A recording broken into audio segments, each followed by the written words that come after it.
transition pictures for actor Rock Hudson, who died in 1985 at the age of 59 of AIDS.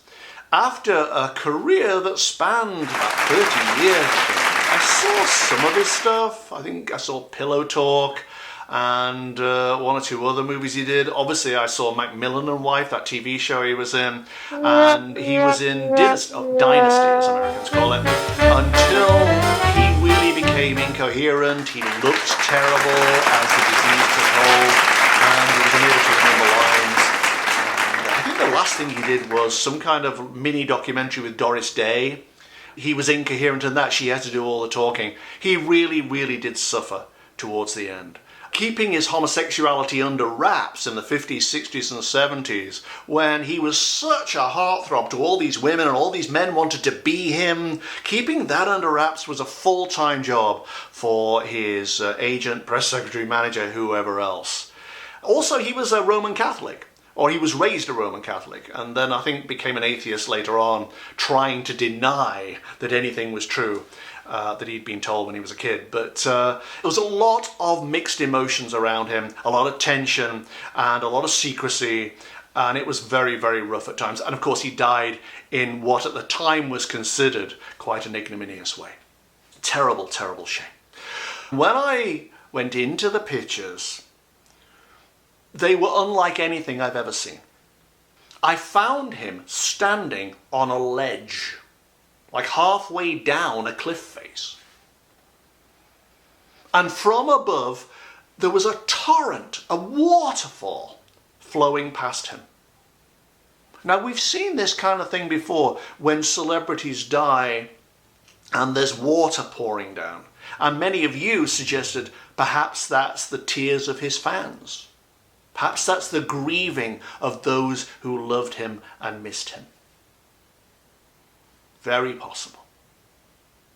But the fact that he was on a high ledge and afraid of looking down seemed to suggest to me that it was the Roman Catholic thing of shame and fear.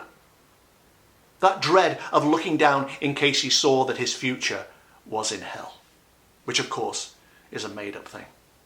And he looked down and he goes, "Oh my God, oh my God, oh my God," and he presses himself against the wall, with the waterfall flowing past him.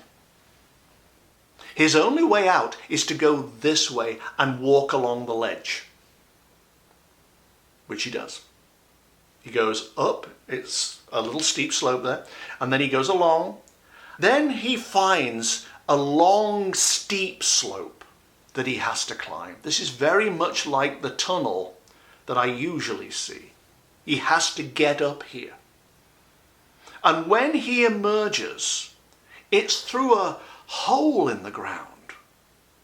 It's like everything he's just witnessed is underground, and now he's in a leafy glade.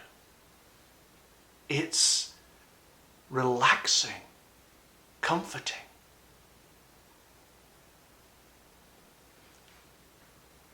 And there's nothing here to fear. Nothing here to dread or be scared about for the first time, obviously, in a long time. It's a moment of release. He doesn't have to hide anything. There's no tension. There's no pressure. And this is an epiphanous, transformational, cathartic moment for this man.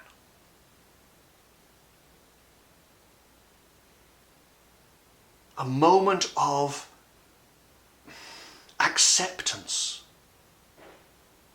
His first experience for the longest time in what non-judgmental acceptance is, that he doesn't have to wear a mask, that he doesn't have to pretend, that he doesn't have to be something he's not. And it's almost impossible to overstate how powerful this was for him, because he broke down and bawled. Didn't just weep, he bawled.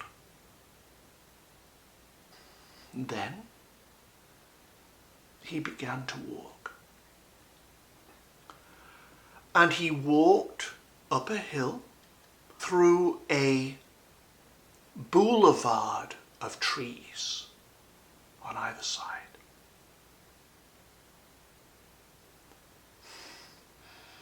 And grace was in the trees. Is in the trees. We know that. But grace was in the trees. And it was almost like a pair of arms coming down to him saying, it's okay now. Come to Papa. Like you do with a toddler. Come on. Come to Papa. You'll be fine. It's all going to be okay. He had never felt this before. Maybe since he was a toddler.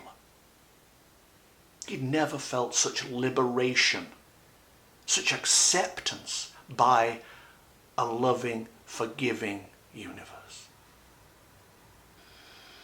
I thought at the top he'd step into something like the dome or whatever, because there was a bright light at the end of it. But it wasn't there to be stepped into. He walked down the other side. And the light was emanating from a surface that I couldn't quite identify. It was a bit like a cloud or a duvet or something fluffy and light. And as he walked into it, it's like going on a long, long hike, then coming home and sinking into a warm bath. If there was any tension left, that vanished as he sank deeper and deeper into it. What I did at this point was see if I could see through his eyes. And as I aligned with him and looked out, I could see this cloud, this surface, whatever this was meant to be. But all around was a darkness, which I thought maybe was him waiting still, even now, for that extra shoe to drop. The fear that goes with the guilt and the shame. Is this too good to be true? Will this be a false sense of security and then I really do go to hell? The way I was taught when I was a child. That's what he saw. But of course, it's a fiction. There's no such thing. The universe doesn't judge. It embraces. It looks for balance. It welcomes with unconditional love. It's like it wanted to say to him, there's no shame in showing the world who you truly are. Your real self, your light. It's why you're here, after all. And with that realization in his consciousness now, he sank into the cloud and was gone.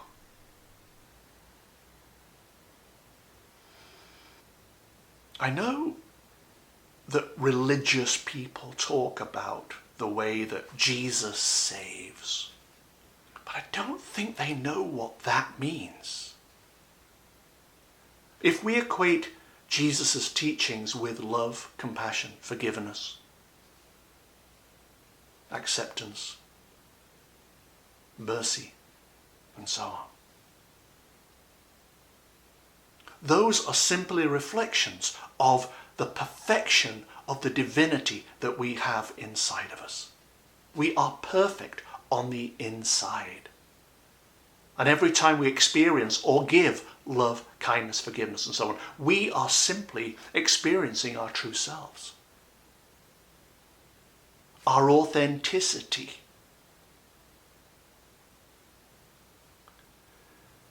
So being saved is simply about finding one's true authenticity that aligns with the perfection of the divine.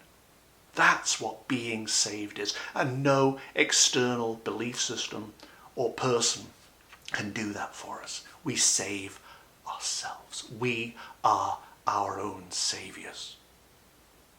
And the more we're able to align while we're alive with those qualities of kindness and mercy, those high frequency qualities on the path of higher intention, the more we're able to do that, the more whole we become, the more authentic we become to our soul, our self, and the freer we become.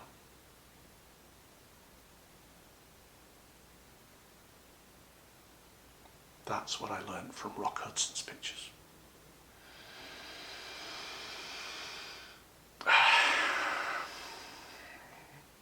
Thank you very much for watching. I really appreciate it. Subscribe, like, share, if you would. That'd be great. Follow me on Twitter at CashPeters. That'd be good too. Otherwise, I'll see you next time, guys. Bye-bye.